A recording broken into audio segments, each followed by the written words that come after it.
प्रभु यीशु मसीह के मधुर और मीठे नाम से आप सभी को जय मसीह की। आज परमेश्वर के वचन में आप सभी का स्वागत है। परमेश्वर पिता आज अपने वचनों के द्वारा आप सभी को बहुत आयत से आशीष को दे। पिता परमेश्वर आज अपने वचनों के द्वारा आपसे बोले और बातचीत करे। परमेश्वर पिता आज अपने वचनों के द्वारा हम इस बात को बताना चाहता है, उसके अनुग्रह को व्यर्थ न जाने दें। कई बार हम उसके अनुग्रह को, उसकी दया को नहीं पहचान पा रहे हैं। इस कारण आज हम उसकी दया, उसके अनुग्रह की हम अवहेलना करें। अनुग्रह वो जो कार्य हम नहीं कर सकते, जो हमसे संभव नहीं है, जो बातें हमारे वश में नहीं, वो परमेश्वर ने हमारे लिए किया। परमेश्वर का वचन यूहन्ना पहला अध्याय में इस प्रकार से लिखा हुआ इसके 16 में, और क्योंकि उसकी परिपूर्णता में से हम सब ने प्राप्त किया अनुग्रह पर अनुग्रह। और परमेश्वर का वचन क्या कहता है? यीशु मसीह की परिपूर्णता से, उसके वचन की परिपूर्णता से हम सब ने प्राप्त किया अनुग्रह पर अनुग्रह। वचन कौन है? वचन कहाँ था? परमेश्वर का वचन कहता आदि में वचन था, बोलता है। जब ये सृष्टि का निर्माण भी नहीं हुआ था तब भी वचन था। वचन परमेश्वर के साथ था, वचन स्वयं परमेश्वर था, और यही आदि में परमेश्वर के साथ था।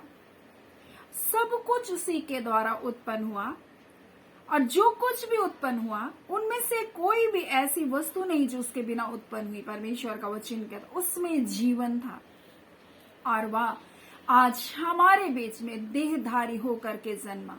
मेरे प्रियो, परमेश्वर का वचन कहता वचन देहधारी हुआ और अनुग्रह और सच्चाई से परिपूर्ण होकर हमारे बीच में डेरा गया। आज वो वचन हमारे निकट है, हमारे निकट है, ये हमारे निकट है।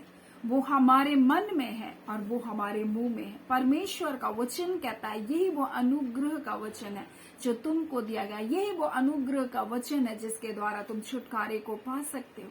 परमेश्वर आज अपने वचन के द्वारा हमें इस बात को बताना चाहता है, उसकी परिपूर्णता से हम सब ने पाया अनुग्रह पर अनुग्रह। और जब रोमी उसका 8वां अध्याय को जब आप पढ़ेंगे तो इस प्रकार से परमेश्वर का वचन कहता है, अतः अब जो मसीह यीशु में है, हम किस में? हम मसीह यीशु में, हम वचन में हमारा जीवन है। हम मसीह यीशु को पहन लिए। परमेश्वर का वचन कहता है जितनों ने मसीह यीशु का बपतिस्मा को लिया उसने मसीह को पहन लिया। मसीह में हमारा जीवन है और उस पर दंड की आज्ञा नहीं। कुछ लोग परमेश्वर के अनुग्रह को यूं ही व्यर्थ जाने दे रहे, वो दंडपूर्ण जीवन को जी रहे। कहते हमने पाप किया और इस कारण तुमको ये दंड मिल रहा है, पाप के कारण हमको ये कुछ हो रहा है। मेरे प्रियो, पाप की सजा यीशु मसीह ने हमारे लिए सह ली। अब कोई दंड नहीं है, अब कोई श्राप नहीं है। परमेश्वर का वचन कहता वचन में जीवन था। जीवन क्या है? मनुष्य के लिए आया, वो जीवन मनुष्य के लिए आया, वो ज्योति बनकर आया। परमेश्वर का वचन इस प्रकार से कहता अंधकार, ज्योति अंधकार में चमकती है और अंधकार ने उसको क्या नहीं किया? ग्रहण नहीं किया। आज पाप और बुराई के कारण लोग यीशु मसीह को, उसके वचन को स्वीकार नहीं कर पाते। आज उस जीवन को, जो अनंतकालीन जीवन है, उसको स्वीकार नहीं कर पाते क्योंकि उनके काम बुरे हैं, इसलिए उनका काम उन पर दोष को लगाता है। परंतु परमेश्वर का वचन हमसे कहता है जो अपने अपराधों को मानता है परमेश्वर के सामने और उसको छोड़ भी देता, उस पर दया की जाएगी। आज उसके अनुग्रह को व्यर्थ ना जाने दे। वो हमारी ज्योति है, वो हमारा जीवन है, और उसी की परिपूर्णता से हम सब ने पाया अनुग्रह के ऊपर अनुग्रह। परमेश्वर हमें ग्रेस पर ग्रेस को देने वाला परमेश्वर है। मेरे प्रियो, आज परमेश्वर अपने वचन के द्वारा यही तो बताना चाहता है। और जब हम रोमी उसके 8वें अध्याय को जब हम पढ़ते तो इस प्रकार से लिखा, अब जो मसीह यीशु में है उन पर दंड की आज्ञा नहीं है। वे शरीर के अनुसार नहीं परंतु अब वो आत्मा के अनुसार चलते। अगर हम आत्मा के अनुसार चलने वाले लोग हैं तो हम शारीरिक बातों की ओर ध्यान नहीं लगाएंगे, सारी क्रियाओं की ओर ध्यान नहीं लगाएंगे। कौन क्या कर रहा है, कौन मेरे लिए कितना बुरा कर रहा है, इस पर अपने मन को नहीं लगाएंगे।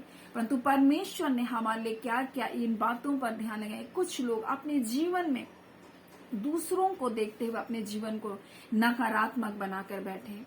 दूसरे क्या कर रहे हैं, दूसरे कैसा कर रहे हैं, उनको नहीं देखना है, परंतु परमेश्वर ने जो कुछ हमारे लिए किया हमको उन बातों को देखना। वो हमारे लिए भलाई के लिए वो आया, हमें छुटकारा देने के लिए आया, हमें श्राप से मुक्त करने के लिए आया, हमें नया जीवन को देने के लिए यीशु मसीह आया। इसलिए आज उसके अनुग्रह को व्यर्थ ना जाने दें। किसी की बातों को सुनकर कौन क्या कर दिया, लेकिन परमेश्वर का वचन क्या कहता है? वचन हमसे कहता है कोई भी श्राप हमारे ऊपर नहीं आ सकता है, कोई भी दंड आज हमारे ऊपर कारगर नहीं हो सकती है। परमेश्वर का वचन कहता है हम जो मसीह यीशु में है हम धर्मी बनाए गए हैं। और परमेश्वर का वचन कहता है हम जो धर्मी है, परमेश्वर कहता है मैं धर्मी जन की प्रार्थनाओं को सुनता हूँ। हम मसीह यीशु में धर्मी बनाए गए। और इस जब वचन को हम पढ़ते हैं इस प्रकार से, रोमी 8वां अध्याय और उसके 30 से जब पढ़ते हैं तो इस प्रकार से लिखा है, और जिन्हें उसने पहले ठहराया उन्हें बुलाया, माता के गर्भ से परमेश्वर ने आपको चुना है। आपको चुना है, परमेश्वर ने आपको ठहराया है, उनको आपको बुलाया। आप ऐसे ही परमेश्वर के पास नहीं आ गए, परमेश्वर ने माता के गर्भ से आप पर चित्त को लगाया, आपको चुन करके परमेश्वर ने ठहराया।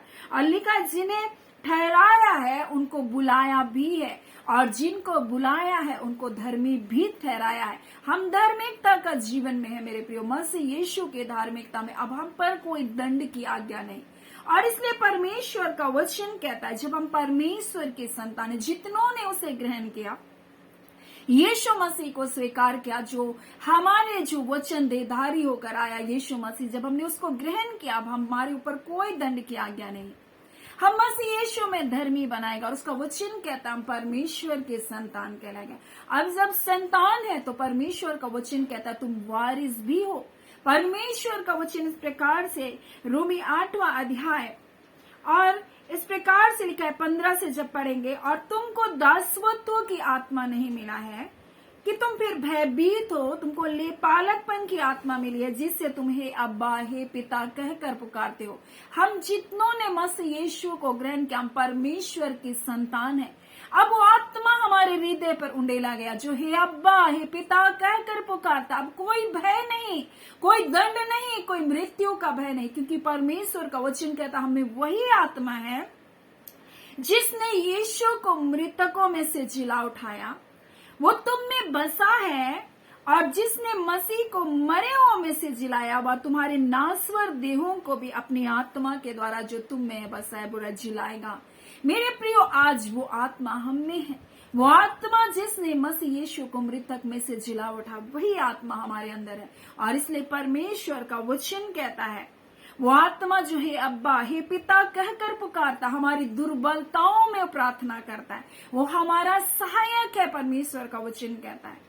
और कई बार हम इस अनुग्रह को, इस दया को भूल जाते हैं कि हमारा एक उत्तम सहायक है, वो आत्मा जो हम में, उससे जो संसार में कहीं अधिक सामर्थ्य है। मेरे प्रियो, संसार में क्या है? संसार में गरीबी है, संसार में तकलीफ है, संसार में दुख है, संसार में लड़ाई है, संसार में अलगाव है, संसार में सारी कड़वाहट है, कटुता है, बैर भाव है। लेकिन परमेश्वर का आत्मा जो हमारे हृदय पर उंडेला गया, हमारे मनों पर उंडेला गया, ये वही आत्मा है जिसने यीशु को मृतक में से जिला उठाया। तुम्हारे बोलता है वो तुम्हारे नासवर देहों को भी अपनी आत्मा के द्वारा जो तुम में बसा है जिलाएगा। मेरे प्रियो, आज संसार में जो कुछ भी उससे कहीं अधिक सामर्थ्य हमारे अंदर है, परमेश्वर का आत्मा। और इसलिए तो कहता है उसका वचन तुम्हारी प्रार्थना, तुम्हारी विनती से और तुम्हारी समझ से, तुम्हारी सोचों से भी कहीं बढ़कर वो कार्य को कर सकता है। उस आत्मा के द्वारा जो तुम में बसा है, आज उस अनुग्रह को व्यर्थ ना जाने दे। अपने जीवन में इस बात को सोचते ना रहे कि मैंने पाप किया और पाप की सजा मुझको मिले। पाप की सजा मृत्यु थी जिसको यीशु मसीह ने सह लिया, उस दंड को उसने सह लिया। अब कोई बीमारी, कोई दुख, कोई पीड़ा हमारे जीवन का भाग नहीं, लेकिन हम उस अनुग्रह से अनजान है, हम उस दया से अनजान है। और इसलिए तो उसका वचन कहता है मेरे ज्ञान के ना होने से मेरी प्रजा नाश हो रही। आज उसका ज्ञान लोगों के अंदर नहीं है, परमेश्वर का ज्ञान नहीं है। कुछ लोग पाप में गिर जाते हैं तो उन पापों में पड़े रहते हैं, उनको ये ज्ञान नहीं है कि परमेश्वर का अनुग्रह हमको उठने में सहायता करता है। हमें फिर से पिता के पास लौट आने में मदद करता है। और यही बात यीशु मसीह उड़ाव पुत्र के बारे में बताना चाह रहा था। वो गिर गया था पापों में, बेविचार में, अशुद्धता में, पीने खाने में, गंदी लतों में, लेकिन उसने अपने मन में सोचा अब मैं लौटूंगा, अपने पिता के पास जाऊंगा। और यही बात दृष्टांत की रीति पर यीशु मसीह हमसे कहना चाहता, आज हमारे पास वो अनुग्रह है, वो दया है गिर करके उठने के लिए। मेरे प्रियो, अगर आप गिर गए तो आप उठे, अगर आप बार बार गिरे तो भी उठे। परमेश्वर आपके जीवन पर दया करेगा। मेरे प्रियो, कई बार आप थक गए, आप ऐसा सोच रहे अब क्या करूं, लेकिन परमेश्वर का प्रेम आपकी समझ से कहीं बढ़कर है, आपकी बुद्धिमत्ता से कहीं बढ़कर है। वो आपसे प्रेम करेगा, वो आपको नहीं छोड़ेगा। मेरे प्रियो, जब तक सांस है तब तक एक मौका परमेश्वर हमको देता है। ये जीवन इतना कीमती है कि जीवन को बचाने के लिए उसने अपना बेसकीमती सबसे अमूल्य धन अपना बेटा यीशु मसीह को हमारे लिए दे दिया। और जब रोमी 8वां अध्याय को पढ़ते हैं उसके 31 में तो इस प्रकार से लिखा है, हम उन बातों के विषय में क्या कहें, यदि परमेश्वर हमारी ओर है तो हमारा विरोधी कौन हो सकता है? कौन आपके विरोध में खड़ा है? क्या शत्रु आपके विरोध में खड़ा है? क्या आप गंदी लतें आपके विरोध में खड़ी है? कौन सी विरोधता आपके जीवन में आज कार्य करे? लेकिन जब परमेश्वर आपकी ओर है, कोई विरोधी आपके जीवन को गिरा नहीं सकता, कोई विरोधी आपके जीवन को नष्ट नहीं कर सकता। जब परमेश्वर हमारी ओर है और वो हमारे पक्ष में है, मेरे प्रियो, आप ये ना भूलें, उसका अनुग्रह हमारे ऊपर है। उसका बेटा यीशु मसीह हमारे लिए आया। परमेश्वर का वचन कहता, आदि में परमेश्वर बोलता है, परमेश्वर ने बोलता है जगत और आकाश और पृथ्वी की सृष्टि की। मेरे प्रियो, परमेश्वर ने जब रचा, वचन के द्वारा उसको रचा। आज ये जीवन, ये वचन आज हमारे अंदर है। इसलिए तो कहता है, तुम्हारे जीव के बस में जीवन और मृत्यु दोनों है। मेरे प्रियो, आज जो इसको काम में लाने जानेगा वो उसका फल भी भोगेगा। आज आप अपने जीव के लिए को कौन से रूप में आप इस्तेमाल करें?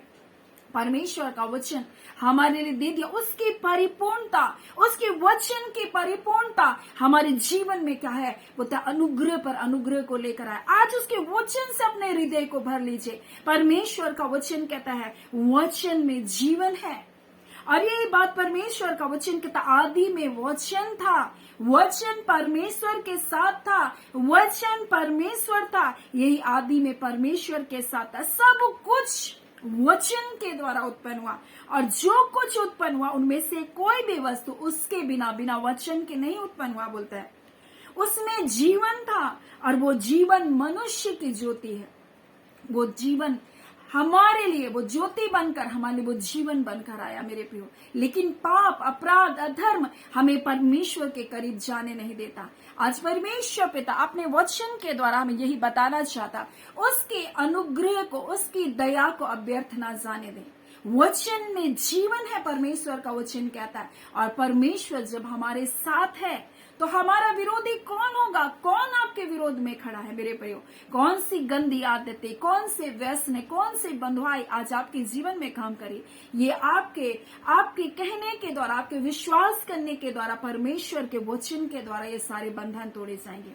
आज अपने मुंह से बोले मेरे प्रियो, आज अंगीकार को करें। परमेश्वर का वचन हमें रोमी में से बात को सिखाता है, वचन तेरे निकट है, वचन तेरे मन में है, और वचन तेरे मुंह से जब निकलेगा। परमेश्वर का वचन कहता है ये वचन हमारे जीवन में छुटकारा को लेकर आता। लिखा धार्मिकता के लिए मन से विश्वास और उद्धार के लिए, छुटकारे के लिए मुंह से अंगीकार किया जाता है। और ये वचन आज आपके पास है, ये आपके निकट में है, ये आपके मन में होना है और ये आपके मुंह से निकलना है। जो कुछ आपके मन में है वही आपके मुंह से निकलेगा। आज परमेश्वर इस वचन के द्वारा हमसे कहना चाहता है, कौन आपके विरोध में खड़ा है? जब परमेश्वर, उसका वचन हमारे साथ है, कौन हमारे विरोध में खड़ा होगा? जब परमेश्वर हमारी ओर है तो कौन हमारे विरोध में कार्य कर सकता है? मेरे प्रिय, और वचन क्या कहता है? जब हम रोमी 8वां अध्याय उसके 31 से आगे पढ़ेंगे तो इस प्रकार से लिखा है, हम इन बातों के विषय क्या कहें? यदि परमेश्वर हमारी ओर है तो हमारा विरोधी कौन हो सकता है? जिसने अपने निज पुत्र को न रख छोड़ा परंतु उससे हम सब के लिए दे दिया, उसने अपने इकलौता पुत्र हमें दे दिया, तो वह उसके साथ हमें सब कुछ क्यों कर नहीं देगा? और इसलिए परमेश्वर का वचन कहता है, परमेश्वर के चुने हुओं पर कोई दोष नहीं लगा सकता, कोई दंड की आज्ञा नहीं है मेरे प्रियो। और इसलिए जब रोमी 8वां अध्याय उसका पहला पद को पढ़ते तो यही बात परमेश्वर का वचन कहता, हम जो मसीह यीशु में है हम पर कोई दंड की आज्ञा नहीं है। और इसलिए उसका वचन कहता है, परमेश्वर के चुने हुओं पर कौन दोष लगा सकता है? परमेश्वर ही है जो धर्मी ठहराने वाला, फिर कौन दंड की आज्ञा दे सकता है? कोई दंड नहीं है आपके ऊपर। कोई आज आपके ऊपर दंड की कोई आज्ञा काम नहीं कर सकती है, क्योंकि परमेश्वर ने आपको माता के गर्भ में से चुना है, परमेश्वर ने आपको ठहराया है, परमेश्वर ने आपको बुलाया है और परमेश्वर ने आपको धर्मी ठहराया। इसलिए आज उसके अनुग्रह को व्यर्थ ना जाने दे, उसकी दया को व्यर्थ ना जाने दे मेरे प्रियो। और अपने आप को पापों में अपने जीवन को गिरा हुआ ना छोड़े, परंतु उठे उस जगह से, अपने जीवन से पाप की आदतों को झाड़ फेंके अपने जीवन से और कहे, प्रभु यीशु मसीह में आपके द्वारा धर्मी बनाया गया हूँ।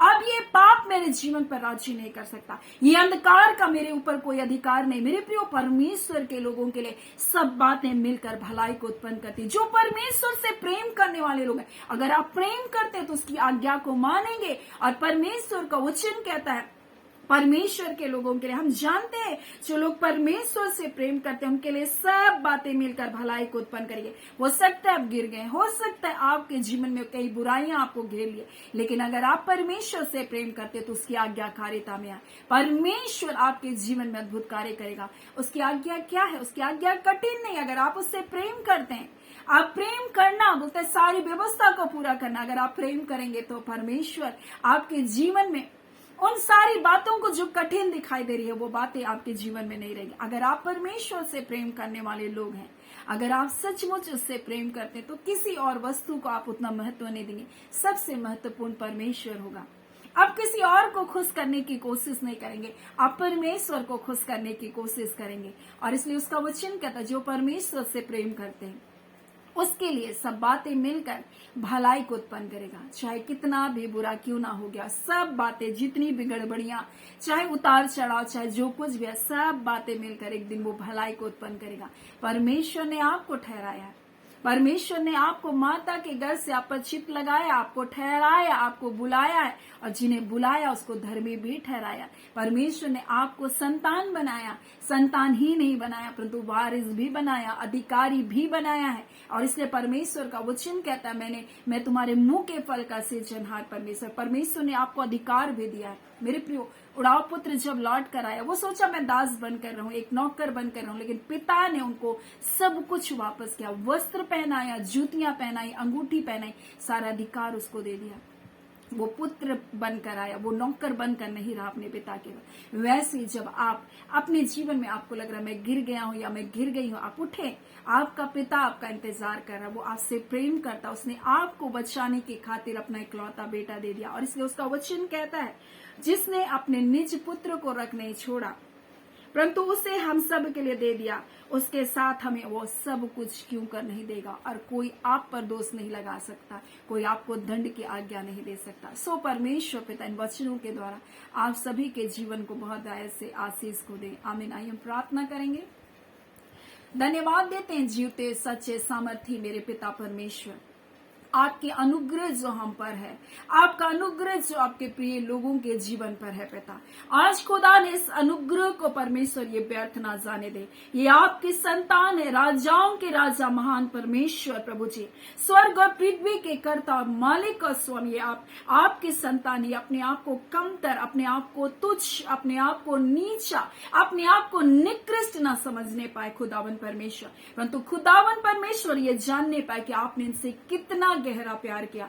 ऐ खुदा ने इस प्रेम के अनुभव में बढ़ने के लिए पवित्र आत्मा रिबांदा खाला, आप कृपा कर अपने बच्चों की सहायता करें, आपको अनुभव में परमेश्वर अपने जीवन में जिए, आपकी वास्तविकता में जिए परमेश्वर पिता, कि आप उनके संग है पिता, आप उनका सहायक है परमेश्वर, आप अपने बच्चों की ढाल है परमेश्वर, बीमारियां, कर्ज परमेश्वर पिता, गरीबी परमेश्वर पिता, हाँ पिता परमेश्वर, आलोचनाएं परमेश्वर, अकेलापन, इनके जीवन का भाग नहीं है प्रभु, परंतु इनका भाग विजेता का भाग है। जीवन को जीने के लिए मसीह यीशु में बुलाए गए। आप कोई दंड की आज्ञा नहीं प्रभु तेरे बच्चों के ऊपर, आप कोई दोष परमेश्वर तेरे बच्चों के ऊपर कार्य नहीं कर सकता। हर बंधन को हम तोड़ते हैं यीशु के नाम से। जो दोष की भावनाओं में, पाप के गिल्ट में प्रभु जी रहे, आज हर बंधन टूट जाए यीशु के नाम से। रिबांदा खला और खुदावन परमेश्वर आपके उस अद्भुत प्रेम को अपने जीवन में महसूस करें, आपकी तसल्ली को, आपकी शांति को अपने जीवन में देखे प्रभु जी। हाँ खुदाना, अपने विरोधियों को, अपने सताने वालों को, जो इनके साथ बुरा किए प्रभु, उसको दिल से माफ करने वाले बन सके। खुदा आप ऐसा क्षमा कर हृदय अपने लोगों को आप दे रहे हैं पिता, आपका धन्यवाद पिता। सफलता की जय की हम घोषणा करते यीशु के नाम से। बीमारियां चंगी कर दी जा रही है इसी घड़ी प्रभु, बंधन टूट चुके हैं यीशु के नाम से पिता। हम आपका धन्यवाद देते हैं खुदावन परमेश्वर। जो सो का कुल परिवार है, जो दुखों से होकर गुजर रहे, अपनी शांति से ऐसे लोगों को आप परिपूर्ण कीजिए जिनका आज जन्मदिन है।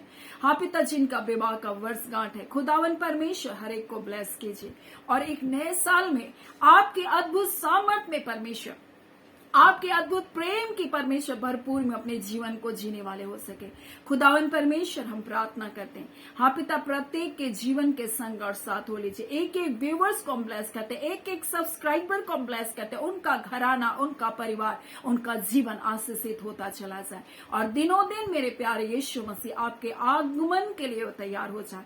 अपने आप को परमेश्वर आपकी छवि में, परमेश्वर आपके रूपता में परमेश्वर अंश अंश करके बदलते चले जाए। हम इस बात को परमेश्वर पिता आपके सन्मुखता में रखते प्रभु। हाँ पिता, इनका जीवन बदलता जाए, इनके स्वभाव बदलते जाए परमेश्वर, के द्वारा परमेश्वर आपके नाम की महिमा होने पाए। धन्यवाद पिता, आपने प्रार्थना सुन लिया। प्रार्थना में यीशु के नाम से पिताजी मांगते हैं, दया सुन अनुग्रह से ग्रहण कर लीजिएगा, आमीन। परमेश्वर पिता आप सभी को बहुत ऐसे आशीष को दे, आमीन।